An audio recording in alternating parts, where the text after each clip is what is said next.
He's one of the dopest engineers in the game.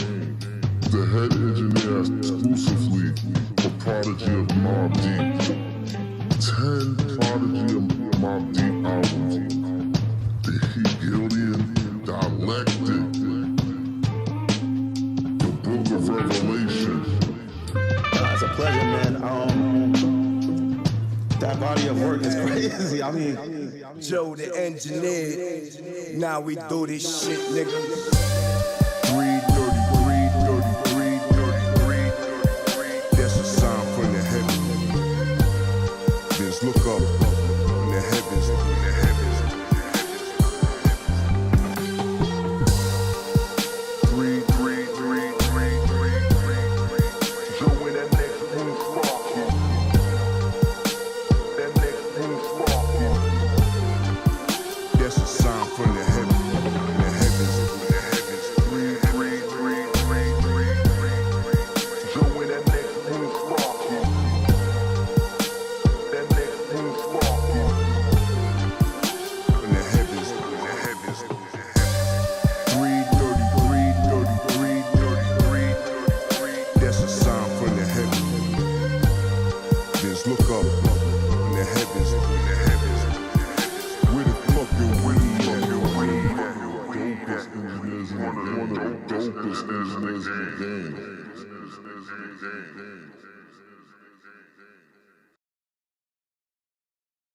Yeah, what up, everybody? Andrew, what up, homie? It is time for the Dour Hour once again. 3:33, Monday through Friday, we're in here. Now, we'll see if my esteemed co-host shows up today. It's raining. It's been raining all fucking day in New York, so I can't imagine that he is out and about in this fucking weather, so he should be here. Yo, I've noticed that when I'm sober, I curse an awful lot. You know, they always say that it's a sign of intelligence and whatnot, but I noticed that sober Joe and high Joe are two completely different people, and I prefer the second one. That is for sure. So anyway, what's up, homie? What up, everybody? I am Joe the Engineer. This is 333 TV. And once again, it is time for the Dour Hour, where all we do is smoke and talk about whatever the hell comes up. Yeah. I always think like I'm going to prepare for this show and this podcast and like have talking points ready and whatnot, but I think that removes half of the fun out of it, in my own personal opinion. So, we are coming to the end of the year. Christmas is less than 10 days away. That's nuts to think about. But most everybody I spoke to said that 2022 was not a good year for them personally, and I imagine that much like myself, a lot of people are just waiting for this calendar to flip so we can get on to the next year. Now, I know something arbitrary like a day on a calendar that, you know, people made up changing is going to, like, somehow change it. But it's a mental mindset. That new year really means something. It's like, oh, shit, another year is going by. I got to get on my shit. Especially the beginning of the year. Those New Year's resolutions are a motherfucker. Everybody always has goals and things that they want to change and things that they want to do to start off each year.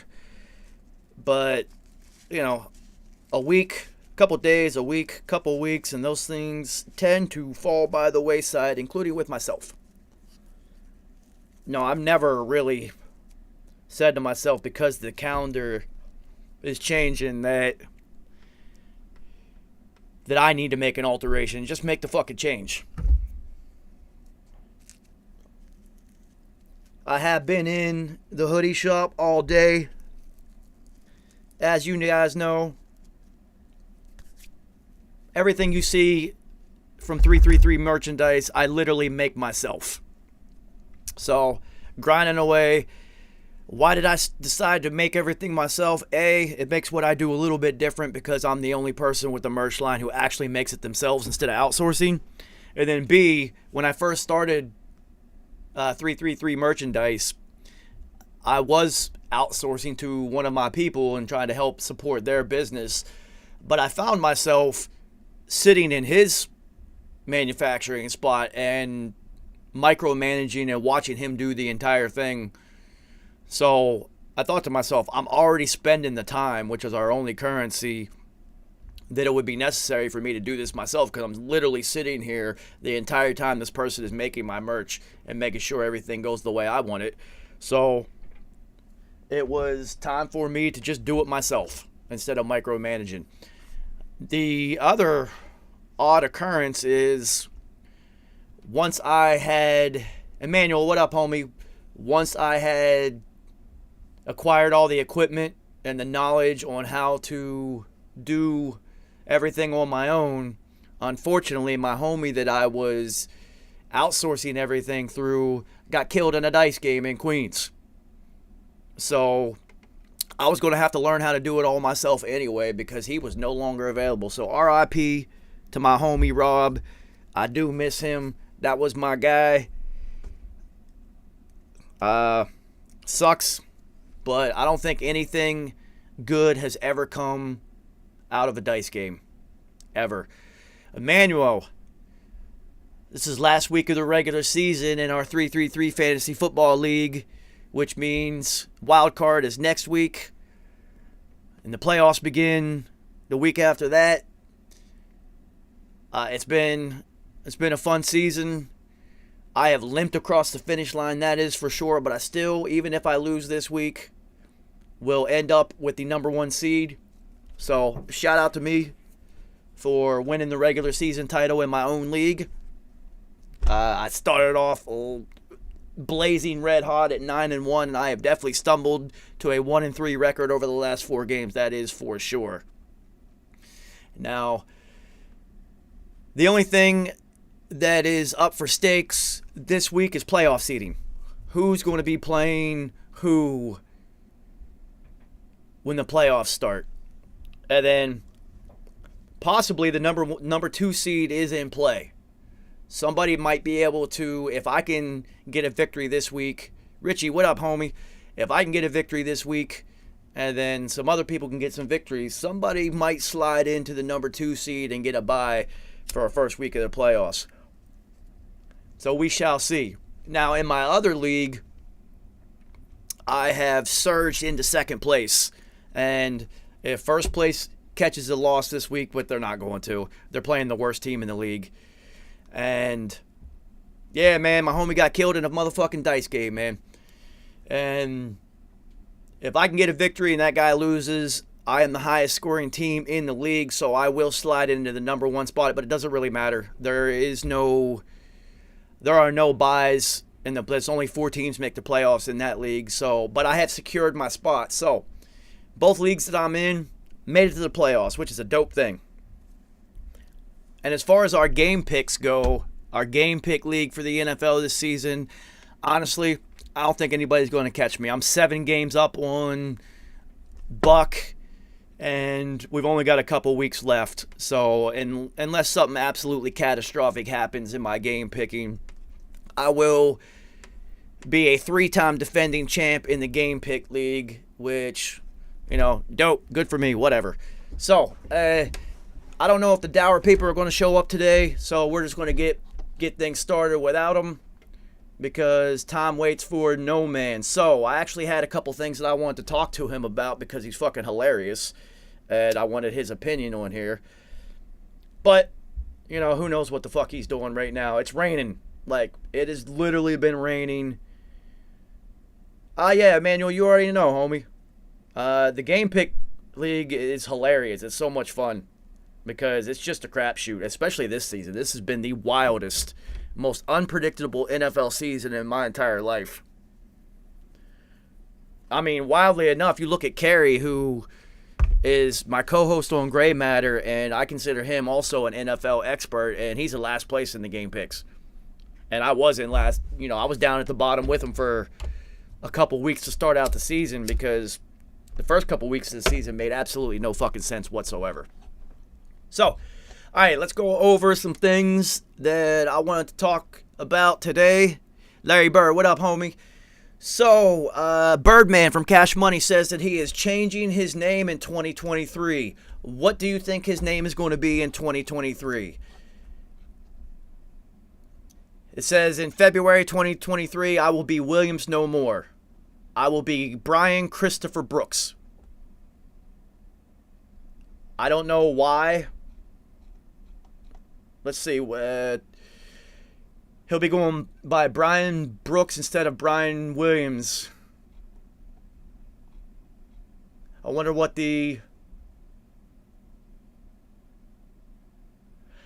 why he's changing it. Interesting. Really not interesting. I just literally saw this headline, and I didn't click on it or read it. I thought he was going to change, not legally change his name, but change his rap name to something. So I guess he's still going to be Birdman. I don't know. Weird. So anyway, what else? I wish the Dour people were here. See, this is what happens. This is what happens. Yeah, I know, right? Birdman to Rooster Man or something like that. What's funny about the name Rooster, so growing up in West Virginia, there's a amateur boxing competition called the Tough Man. And now I think they call it Rough and Rowdy or something like that, but it used to be called the Tough Man. And anybody could enter it. And it was just a bunch of local people getting in the ring and showing exactly how out of shape they are by running out of breath in the first minute of the first round and showing that they have absolutely no boxing skills whatsoever. But there was one guy who won a bunch of them, and his ring name was Rooster. And he would have the red mohawk, and he would come in and do his little rooster call before each match, which was, I mean, great for branding. It made him easily recognizable, and everybody knew who Rooster was. So anytime I see the name Rooster, that's all I ever think about is the Tough Man. So some topics to talk about today, and they're all rap related. I know you guys have seen the Gunner and YSL case that has been blazing through the rap headlines. So let's talk about it. Do you guys consider what Gunner did to be snitching? Vegas, what up, homie?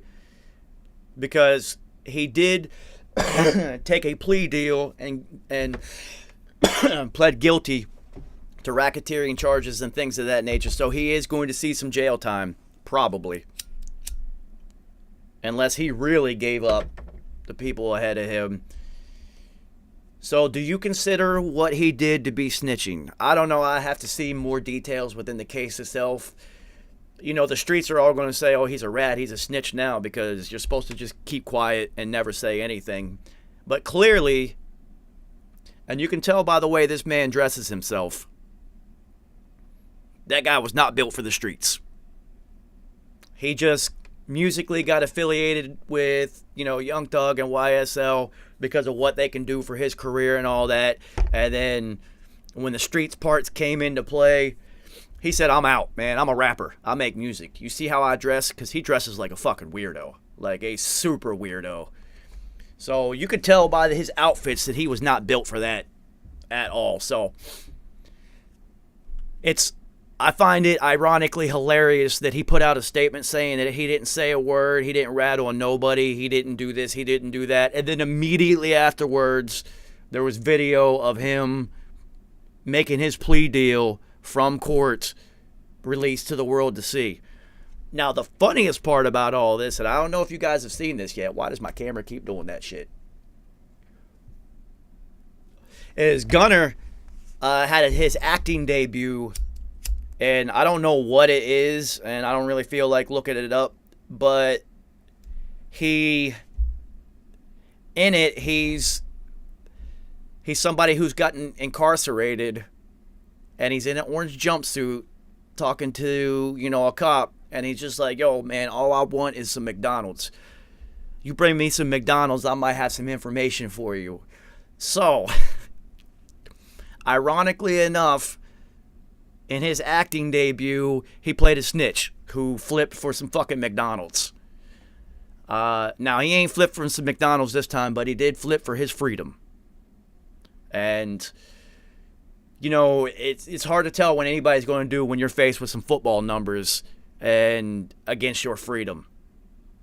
Now, has he destroyed his rap career? Probably. He probably just 6ix9'd himself. I don't think anybody outside of his hardcore fans are going to listen to anything he has to say when he puts it out from now on, because they're just going to look at him like he flipped. Now, it's not just him. The co-founder of YSL also has flipped and started talking so that he could receive a plea deal in the case. So, who knows what dirt that they did, what violence, what awful things that they did to other people, because it seems like they're handing out big numbers to people, and when you start throwing around big numbers, and when I say football numbers, that's football jersey numbers, when you're faced with the lack of freedom for a very long time, who knows who would do what. I guess the smartest thing is not put yourself in those motherfucking situations. Now, am I surprised that YSL and all that was a criminal organization that was selling drugs and doing horrible things? Not at all. Why am I not surprised? Every time I see a rapper that's literally got like 80 chains and 40 cars and multiple mansions and all this stuff, but they're not nationally or worldwide huge. Like, I know Young Thug is huge down in Atlanta, but not everywhere else. So when they're not like nationally huge, and if you know the music industry, don't nobody really make money off the music industry unless you're doing shows and you're like a real entity when it comes to touring, like Taylor Swift or Bad Bunny or somebody. These people, these artists are making over $100 million a year on tour alone. And you've got excessive wealth and all this stuff, but it doesn't, the numbers and the impact that you're making within the music industry itself don't really match up. Usually looks like your lifestyle is being funded by something else. And that seems to be the case here. And I always wondered, like, I don't really know anybody. I've actually never met anybody who listens to Young Thug's music. Ever. Nobody. I mean, I also live in New York, so the odds of, like, somebody from Brooklyn being like, yo, check out this new Young Thug, very slim. That's some Southern rap, and like I said, probably absolutely huge down in Atlanta and down south, but not up here. So, I've never really heard a car going by playing Young Thug's music outside of that Havana song that he did with, what's her face? Where he talks about, whatever, getting bacon or whatever he said on that fucking song. So, it always makes me question, like, where is the funding for this actually coming from? Because I've been in the music industry for a very long time, and especially during this era, these labels ain't putting up huge advances and huge checks. Like, you got to go out and get that money on your own. Merchandise and shows. These are the only things that are actually making money. And then, if you have signed a 360 deal, the label's taking a percentage of your merch and your shows also. So you're making even less than you normally would have if you would have controlled all of those entities on your own. So I'm sure more and more details will keep coming out about this case as time goes on. But, he said, I've cooperated with nobody. I've said nothing to nobody and all this stuff. And then immediately afterwards, they released a video of him giving his plea deal in court. So he can say he didn't cooperate or say anything and that he's not going to be part of any investigation or anything all he wants. The tape don't lie, homie. So I think I think his rap career might have come to an end with this move. Young Thug ain't snitching because he's the top of the food chain. He would have to snitch on people above him who will make him disappear. So that's not happening. That's not happening. It seems like everyone else, including his homie who helped start YSL, the label, and the criminal enterprise, just got released from prison. So he's talked, and he's made a plea deal. Well, in this particular case, legally, that plea deal cannot be used against any co-defendants. So legally, his lawyer has come out and said that the words that he said during his plea deal can not be used against anybody else in this case. So we shall see, because court's funny like that. You know, it's like whenever you're, like, say, a lawyer says something, and then the judge looks at the jury and says, disregard what he just said. How, as a juror, are you supposed to just be like, oh, yeah, I'm just going to forget what they just said. It's not going to affect this outcome of my opinion on this case at all. It's so weird how that shit works. So we shall see. This is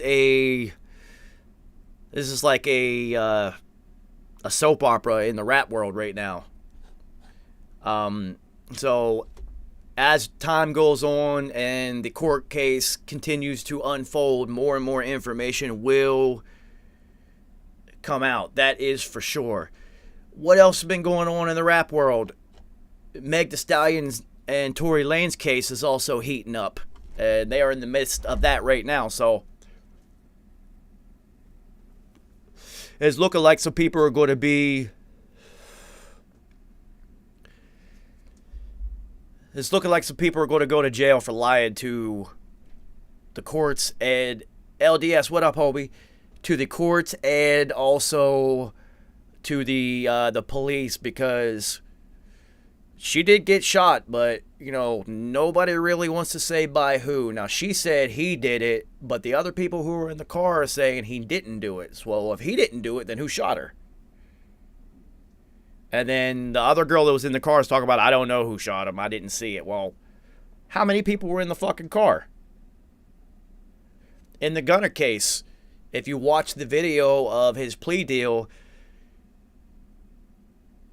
they ask him, whenever you got pulled over and they found a loaded weapon, methamphetamines, and something else, heroin or something, in the car, it was not yours, correct? And he says, no, it was not. Well, it was only him and Young Thug in that car. So,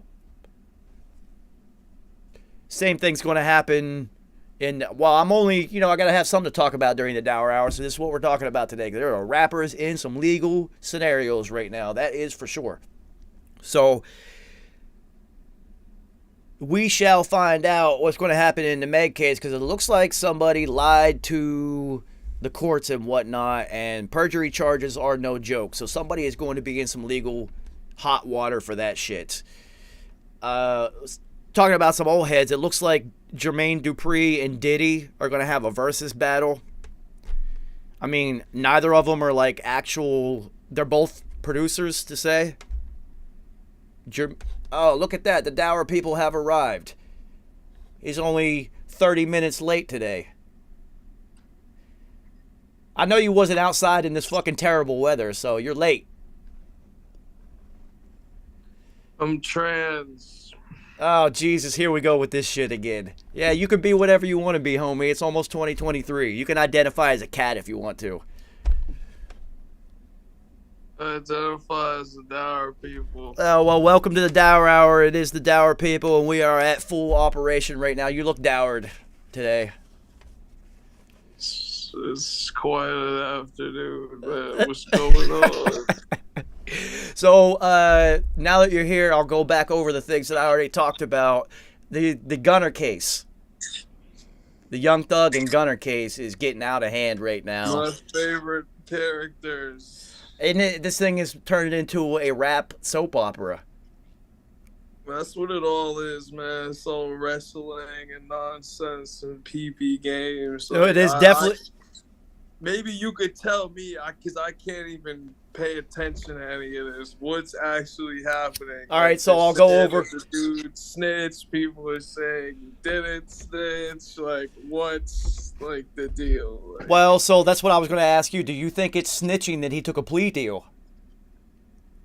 So he pleaded guilty to racketeering charges in the RICO case and things like that. So he is going to do some time. Who knows when he's going to have to report or how much he got knocked off for taking this plea deal and what he said. Now, the hilarious part about this is he said he didn't say any names, didn't talk about nobody, blah, blah, blah, blah, blah. And then immediately after he made these statements through his lawyer and whatnot, the video of his plea deal in court gets released to the world. And everyone can see him talking about what would happen. So the prosecuting attorney asked him a couple of questions, and the one was, when you guys got pulled over and it was you and Jeffrey, whatever his last name is, in the car, and they found a loaded weapon, methamphetamines, and some heroin or whatever in the car, those were not yours. And he says, no, they weren't. Well, there was only 2 fucking people in the car. Is that not snitching? If you're like, well, they weren't mine. And you just... Not necessarily. I mean, both of them can be like, yeah, they weren't mine, and legally, that's what they're both going to do, because it's smart.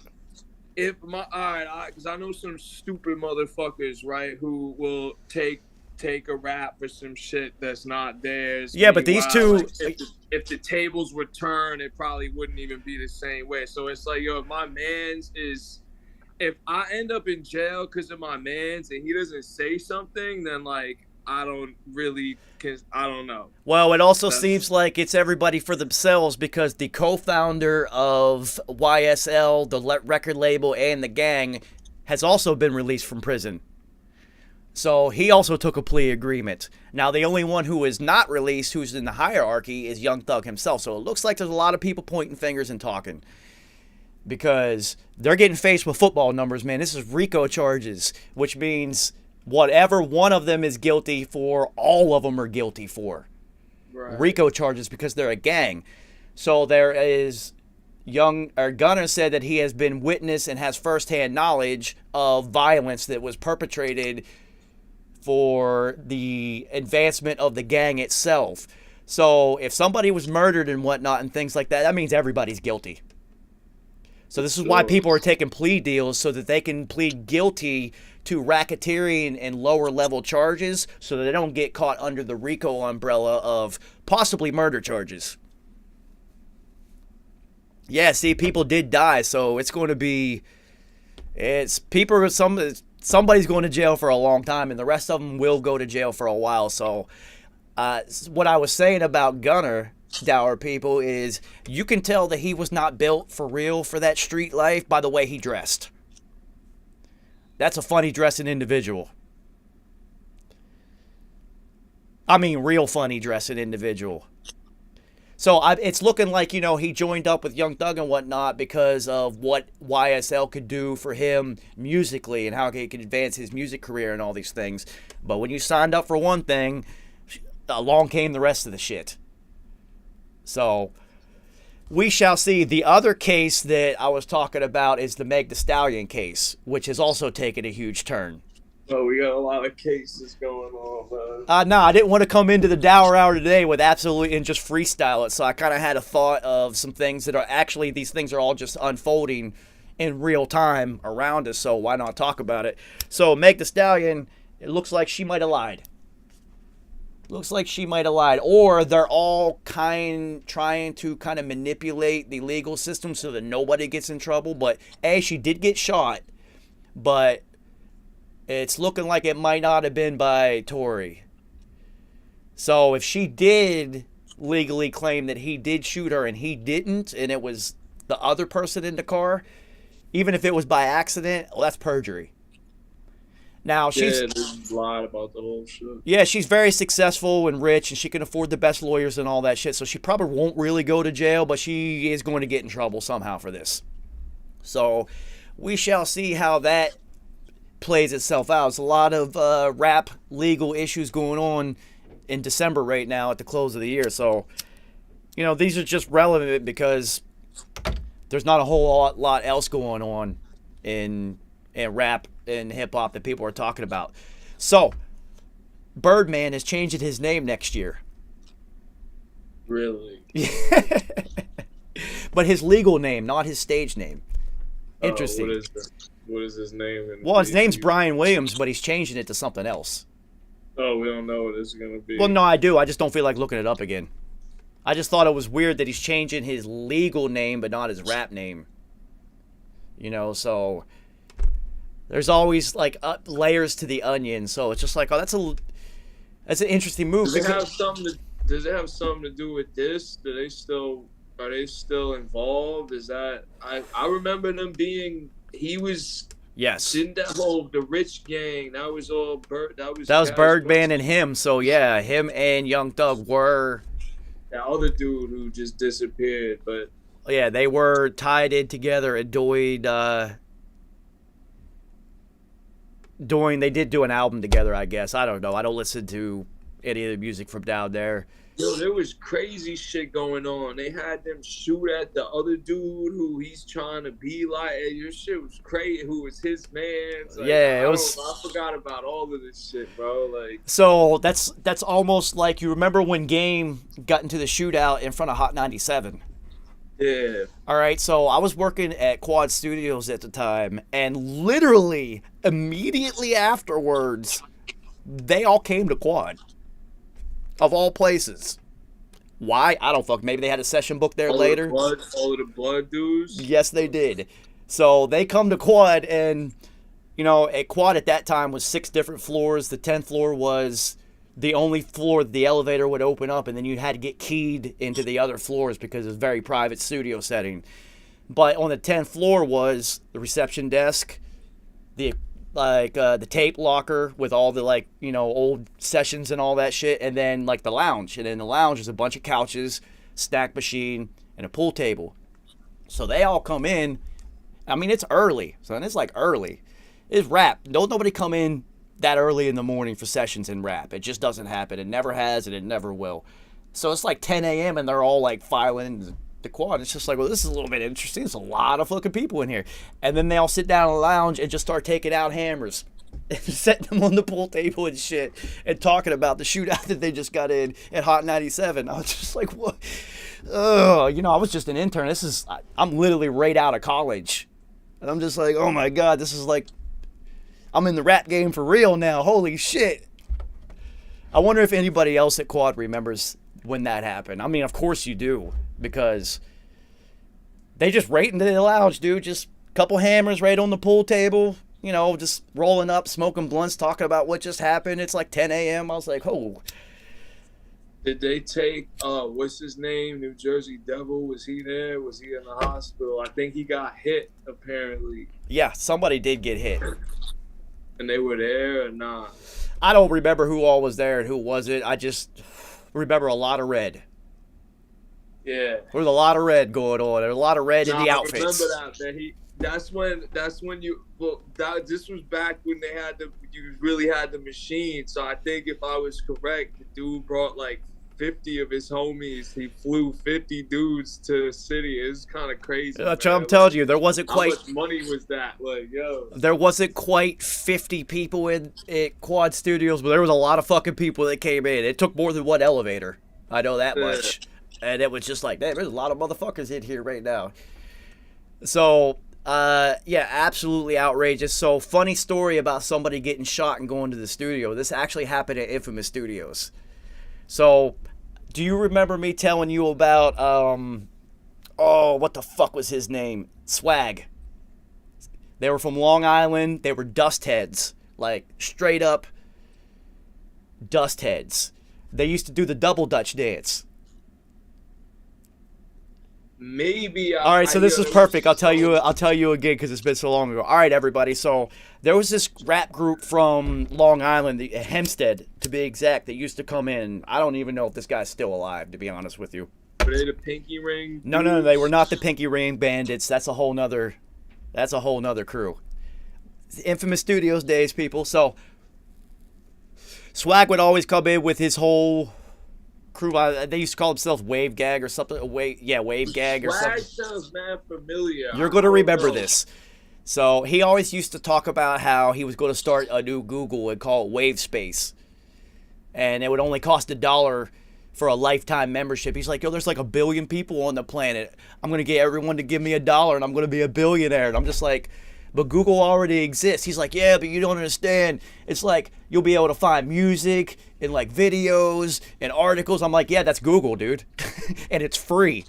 He was just like, nah, but like it's only $1. Like this is, dude, he used to talk about this all the time. Like this was like the golden plan, like how to become a billionaire. So anyway, these guys used to do a dance.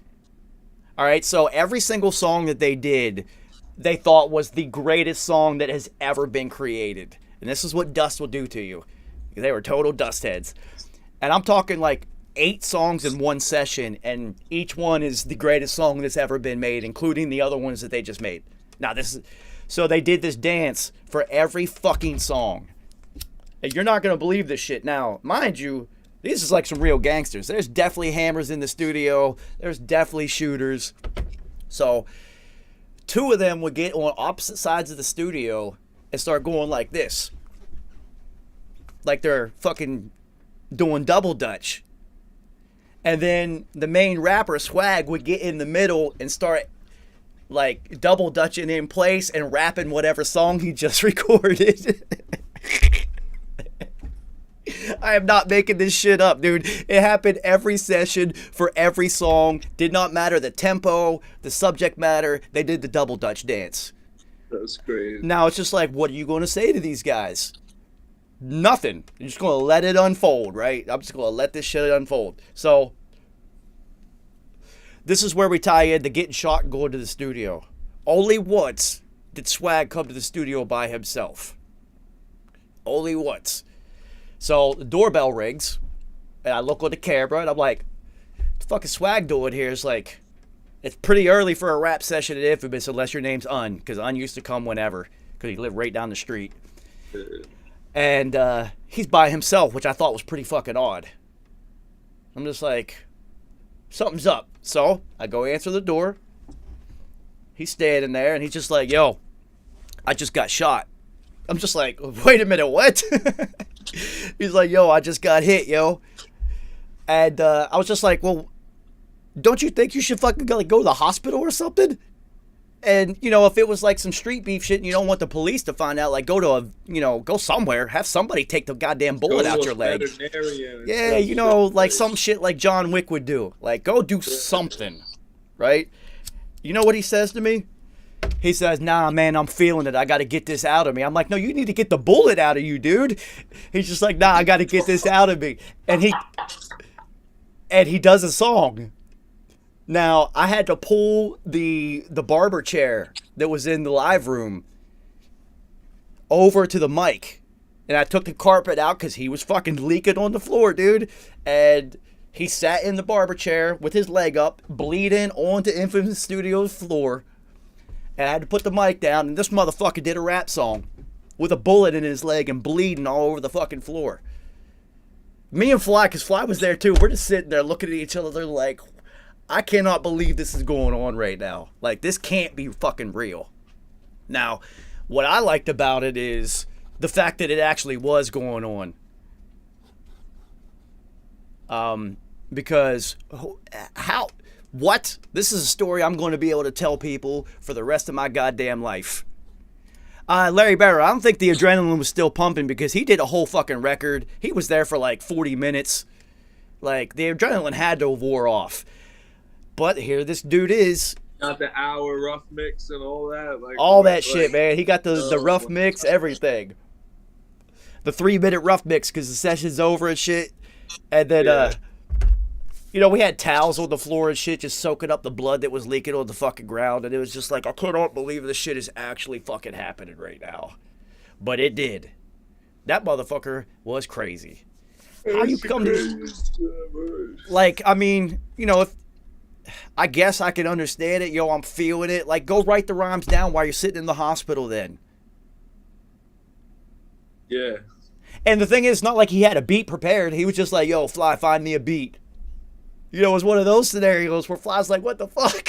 I'm just like, just pick a beat, dude. Just pick a beat. I actually want to see what he's about to say right now. And of course, he kind of talked about the whole, I don't remember, and I wish I could, hear that record again because. Yeah, I wish I could hear that shit right now. Oh my God, are you fucking kidding me? So yeah, that's the story of Swag getting shot and then coming to Infamous Studios and rapping instead of going to the damn hospital and taking the bullet out of his leg. But he did. As soon as the song was over, I guess he went to the hospital afterwards. I mean, there's been a couple dust heads, and I mean only a couple that used to come to Infamous. The other one, Superb. I don't think I know him. He's the one that was supposedly Ghost wrote for somebody in Wu-Tang. Like Ghostface, I think. Okay. And he was an absolute and total fucking dust head. Didn't they all fuck with the Wets? I swore that was their thing. Like, well, I mean, Perb used to go get wet and then come into the lab, and instead of facing the microphone, he used to face the gray foam and just yell. It'd be sideways. Yeah, completely, literally sideways in the booth and just yelling. And just total dust head. And then all he would talk about is how he used to ghostwrite for Ghostface and how Ghostface stole his style. You think Action Bronson sound like Ghostface? Oh my God. Perb was like a little mini Ghostface clone. Flow, voice, everything sounded exactly the same. Did he actually used to ghostwrite for him? I don't fucking know. I have absolutely no fucking clue. Possibly. There's so many dudes I met there, bro, who said that they were the ones behind this, that, and the third. I remember that dude who was there who said he made the One Blood beat, and he got just completely, they took credit. There's just yeah, I remember that dude. Stories. Well, you remember KY. KY was the producer from down south that I know you had to have met him. I mean, his name was fucking KY. Name sounds familiar. Was he the one who was ghost producing for someone who I think you're talking about? Yes. With the drums and everything? And yeah. I heard some. Yeah, nah. Wait, when was this? What time span was this? Because I be trying to figure out. Because remember what I told you about what I thought about SC. So I don't know. Well, I mean. What KY was doing, KY was working with Buster and Spliff and Special, and they was just having him just make all the beats back then. But KY always claimed that he was the one who produced Crossroads for Bone Thugs. Okay. And he didn't get credit for it. And it's hilarious because he said before, because he always wrote songs too, he said he actually he tried to pitch it as a song first, and it was called Hula Hoop. It was called what? Hula Hoop. And I was just like, well, no, wait a minute, what? And then they turned it into that. It's I don't even want to hear what his version was. But yeah, he used to claim that he did that and didn't get credit for it. But, having been through the music industry mechanisms and whatnot, I can believe it because that's how the game fucking works. That's how the fucking game works. So, let's see. Kid Cudi said that he went on a 2-week cocaine binge after he got his first platinum plaque. Just did coke, nothing but coke for 2 straight weeks. Sounds interesting. I'm not sure if that's what I would do to celebrate, but, whatever. Maybe dour a lot. I don't know if I'm going on a 2-week coke binge. That sounds crazy. Yeah, I don't know if I could deal with that. It's about yo, man, how, I don't know. People wild the fuck out. I would probably just chill, son. What are you gonna celebrate for more than 24 hours? You're gonna really wild the fuck out? My man, I just got through arguing with my man who didn't sleep for 2 days, and and he's acting crazy. We talking, I didn't realize. I'm like, well, this dude is completely He must be completely delusional at this point. So I just threw all of that shit out the window. But yeah, you going coke for 2 weeks straight. All right, so what's the longest you've ever gone without sleeping? Not more than 24 hours, maybe 30. Nah, I've clipped above. I've gone past 80 before. There's no point, bro. Like, I've gone past 70. I've gone past 72 a couple different times, and honestly, when you're in like the upper 60s, you kind of look at the clock and be like, I'm just going to at least push this out to 72. But then you try to go to sleep and you can't. You can't. And I will tell you, after 3 days of being up, you do lose touch with reality. You feel like, I always felt like I was in Grand Theft Auto, like walking around. I'll be like, is this like real or not? The triads is coming again. But yeah, I clipped above 80 hours before, and all but one of them were, in the studio or just working. Just when you catch that creative wave and whatnot, you just kind of ride it out, because once it's done, you might not catch another one for a while. So, and you can't force creativity. There was one time when I was in audio school and I had stayed up for like 3 straight days. And the wildest part about that is on the 3rd day, we had a party in our house, and some drunk female went into our bathroom. Now, this was in Boston at the time, and these are a bunch of old houses up in Mission Hill where I lived at. And each one was just like 3 floors, and it's like 5 bedrooms per floor, and that's an apartment, and it's just all college students everywhere, right? And they're really, really fucking old. So the shower curtain was like attached to the ceiling. It's one of those ones that's like round. It's not just a straight thing. It like wrapped around the bathtub or whatnot, right? Yeah. And apparently she fell when she was drunk, and she grabbed the shower curtain on her way down. Yo, our whole fucking bathroom ceiling collapsed. The whole goddamn thing, dude, came down. Like, we didn't have a bathroom after that. There was a fucking hole in the ceiling. Yo, when my roommates came to get me to tell me what had just happened, they took probably 5 to 10 minutes to try to calm me down. I didn't even know what was going on, just to try to, like buffer the situation. Like, all right, you're going to get mad. Because, of course, I'm going to get fucking mad. We don't have a goddamn bathroom anymore. Yeah, that shit happened to my downstairs neighbors, son. Whole shit collapsed, man. We had to move. We didn't have a bathroom. Those white things that they say are safe for the toilet are not safe, bro. Of course they're not. That shit is fucked up, yo. But yeah, I immediately went to everybody who was still in the party and told them to get the fuck out of my house. Like, literally just like that. All of you get the fuck out. Nobody said a word. Blazer, what up, homie? Because everyone had heard the bathroom ceiling collapse. So everyone knew. Self-explanatory. That's the end of the show. Yeah, show's over. Get the fuck out of here. And then I actually walked. I just took a walk through the city, because Boston's pretty small. It's like the size of Manhattan. You can walk it in less than a couple hours, really.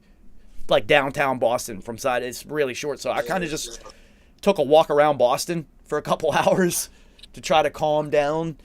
And I remember going back to the crib and like trying to dour myself to sleep, but I'd just been up for over 72 hours. There was no going to sleep. But yeah, our whole fucking bathroom ceiling collapsed, man.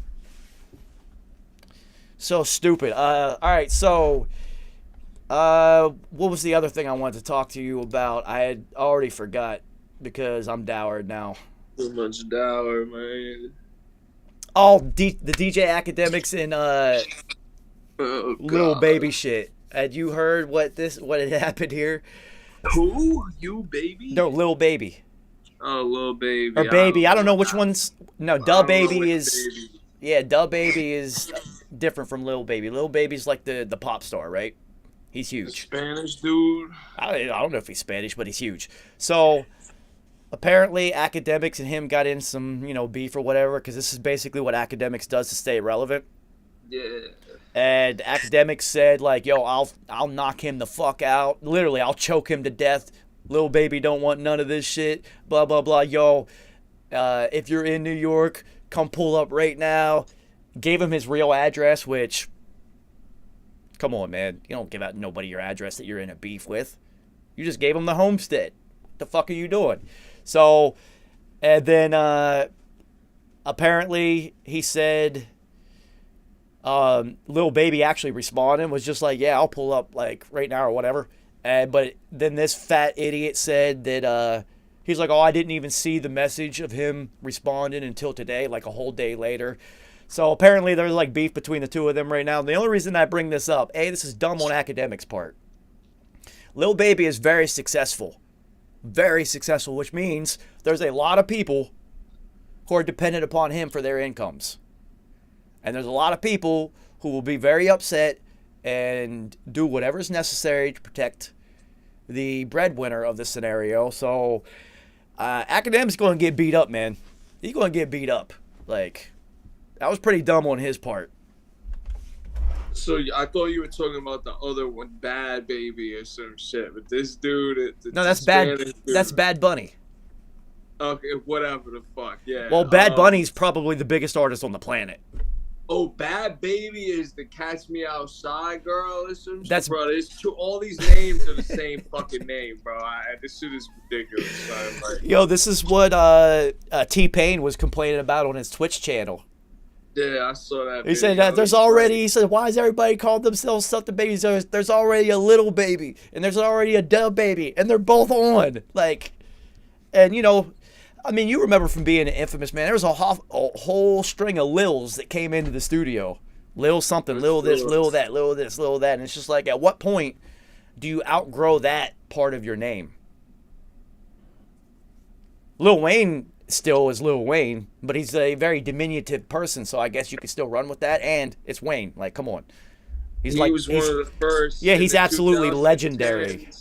In the 2010s is when it just got extremely redundant, and it was just like, yo, this is a wave now. Everyone's a Lil or a Young. So I always told everybody that if I ever rap, I'm going to call myself Young Lil, a.k.a. Lil Young. I was just going to be both of them. So, yeah, man, so we shall see. Yo, I should have made my name that. Yo, I fucked up. Yeah, you did. It would have been hilarious. My last name, I could have been Lil Young. You could have been Lil Young, a.k.a. Young Lil.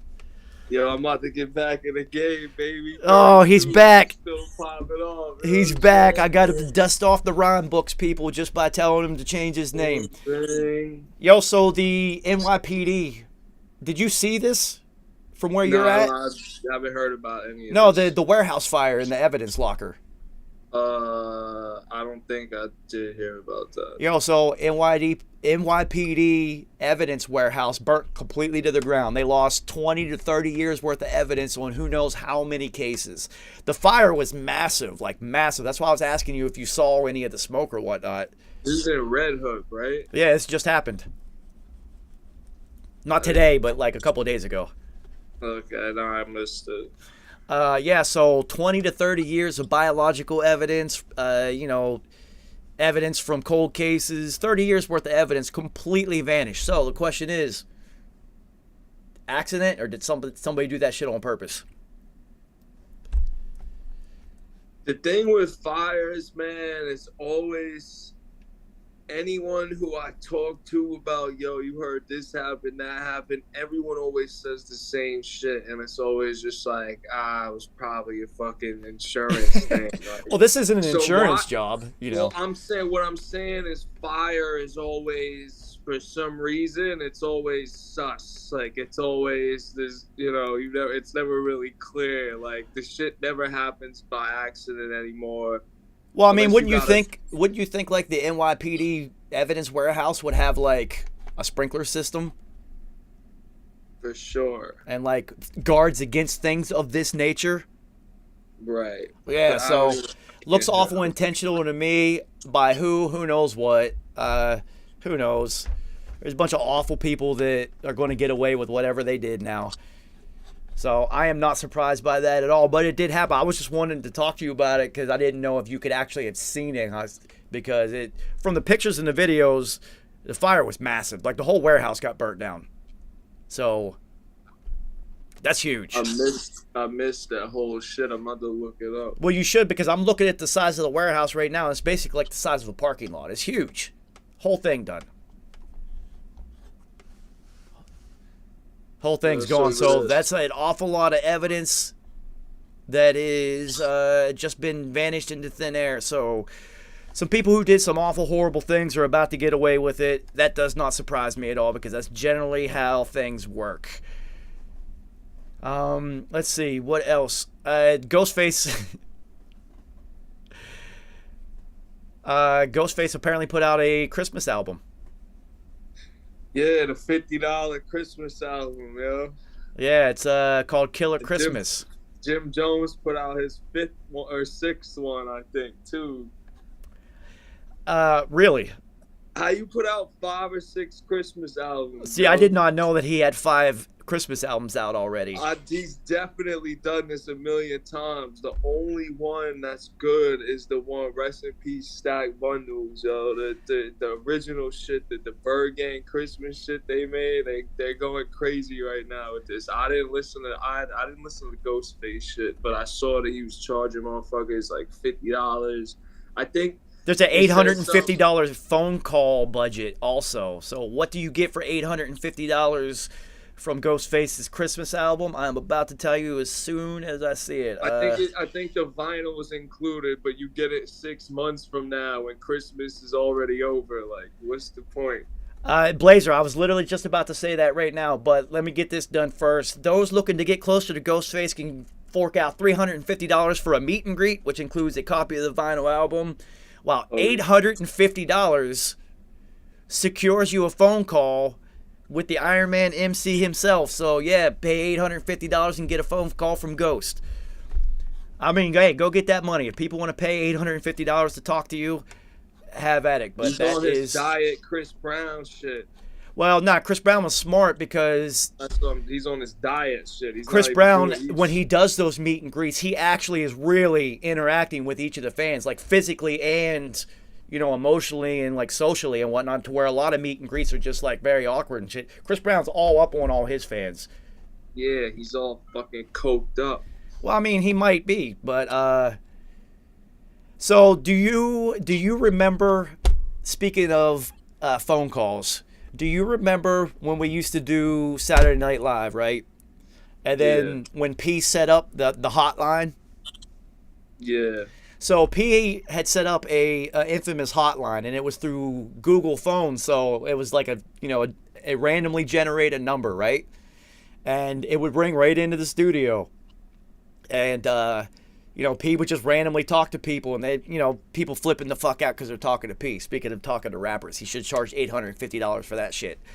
And then one day, I guess Chi-Chi wasn't there because Chi-Chi was the one who always set up the Google phone thing. And so P was just like, nah, fuck it, we need the hotline open, because it was like kind of a thing at the moment. And he gave out the real studio number. Yo, I swear to God, that phone never fucking stopped ringing ever again until we just took it out the wall and never had another phone again. I was gonna say, I don't even recall that there was no landline like. Well, there used to be. There used to be until Pete gave out the real studio phone number, and it never stopped. It literally never fucking stopped ringing because, when we were doing Saturday Night Live through Ustream, before P had got the okay to go on tour, we had 20,000 people watching at a time. Like, we used to have 20,000 views. It was popping in there. That was during the whole... No, you had me do one of them shits one time. So that was during the whole DoFat TV era, too, where Tony DoFat had, like, the first multiple-person streaming thing where... I remember those, that shit, yeah. But, yeah, P gave out the studio number, and that motherfucking phone literally never fucking stopped ringing. Ever. And like, I would think, for the first couple times you answer, it's just be like, yo, P, instantly. I'm just like, oh yeah, just had to take it out. We literally just ripped the cord out the wall. It wasn't even like just unplug the phone. It was like, this can never exist again, and just rip the fucking cord out of the wall. But yeah, that's why I wonder how the Mike Jones shit worked, because you can't be giving your real. Everyone uses apps or Google or whatever those things are. How did the Mike Jones shit work, son? Because that was 20 fucking years ago. Well, because he actually did give out his phone number, but it worked. Well, that's what I'm saying. Like, what the fuck? How did he deal with that? Was it I don't know what maybe it was a pager. I don't know what the fuck it was. I don't know what it was, but it worked because he got on because of that. And then, the next song was Who is Mike Jones? Who? Mike Jones, who? Like, it was smart, man. It was smart. It got him on. He just couldn't rap. So Yeah, nah, he was really literally a one-hit wonder. yeah, he had nothing to actually bring to the table once his number and stuff. Once he actually got, he was smart on getting on. He should have been a manager, because he understood. I wonder what he did do. I have absolutely no idea. Absolutely no idea. So I'm now looking at a picture of French Montana. Yo, were you there? See, Larry Bird said that he heard his phone bill was like $100K because of that stunt. Because you got to think, I'm telling you, we gave out that Google number. You got people from all over the world watching. Like, yeah, Interscope better have paid for that shit. Like, it's just like even when you do something now, like you can connect with people from anywhere. Iceland, New Zealand, Australia, Canada, like everything's worldwide now. Everything's connected. So even the Ustream days, because P was huge. It's P. So like you got people from like Italy, Spain calling. Like, so I can imagine when Mike Jones did that. Like, so that's why they have to give out fake numbers in movies and TV, because people will actually call those numbers. Yeah, for sure. That's why people just have people deal with their managers and shit. So yeah, absolutely fucking ridiculous, dude. So, yeah, man, the Dour Hour for today is coming to a close. It is full. We just crossed 3:33. So, yeah, tomorrow's Saturday. I'm probably not going to do this on the weekends. See you on Monday, man. Well, I'm coming downtown tomorrow too, so it's Saturday. I got to go to the hoodie shop and try to get these Christmas orders done and out before by Monday or Tuesday. Oh, another thought, I am already got a ticket to watch Avatar 2 on Monday, so by Tuesday I'll be able to tell you if it was dope or not. I mean, let's listen. Look, I'm not looking for the story to be good at all. I really don't care. It just has to look incredible. It's a visual fest. Because the first Avatar is literally Dances with Wolves, the cartoon version. It's the exact same fucking story as Dances with Wolves, so it's nothing new. It's all about the visuals. But me and the roomie are going on Monday to the IMAX 3D theater. So I will definitely let you know how it is. It is 3.5 hours long. So I never even saw the first one, bro. Now you got me. Now I'm thinking about. You just reminded me. Yeah, go watch the first one, dude. It's a little bit late for you to be like dumbfounded. They said they had motherfuckers committing suicide. People were committing suicide because they wanted to live in Pandora and not on this planet. Yeah, I know. I mean, goddamn. Well, see, the thing is you're not going to be that impressed with it because. If you would have watched if you would have watched it back then, because it was a visual impression, it was like, wow. Theater, yeah, well, not even. Dude, we're 10 to 12 years later. The technology's gotten so much better. It's going to look old to you. So they're gonna have to. You can get like a 4K joint or some shit. Yeah, everything is crazy now. Bro. That's exactly what I'm doing on Monday. Is going to watch it in 3D and IMAX. And I got to get dowered before I go, and then I'm taking mad edibles with me because 3.5 hours is a long fucking time. Yeah. That is a long time. So, yeah, I will see. I'll hit you up whenever I hit downtown tomorrow, and we'll link up if I feel like it. Usually, you know me, I'm in and out of downtown quick because, last week was SantaCon. I went in and was out immediately. A million drunk Santas on Saturday running around Manhattan. It sucked. Absolutely sucked. So, yeah, I'll see you tomorrow. I'll hit you. Everybody else, thank you. Oh, shit. That was perfect timing on that part. Everybody else, thank you for coming through for the Dour Hour. And I will see you guys tomorrow for morning meditation, but I will not be doing the Dour Hour. And then we will return on Monday. Who knows what the fuck we're going to talk about then. But, it should be absolutely retarded, just like Swag getting shot in the leg and then coming to do a session at Infamous Studios instead of going to the doctor. Absolutely nuts. So, yeah, I will see you guys then. Vegas, I will be hitting you up to send out your order this week, homie. And everybody else, hoodies are all only $50. They will always only be $50. So, hit me up.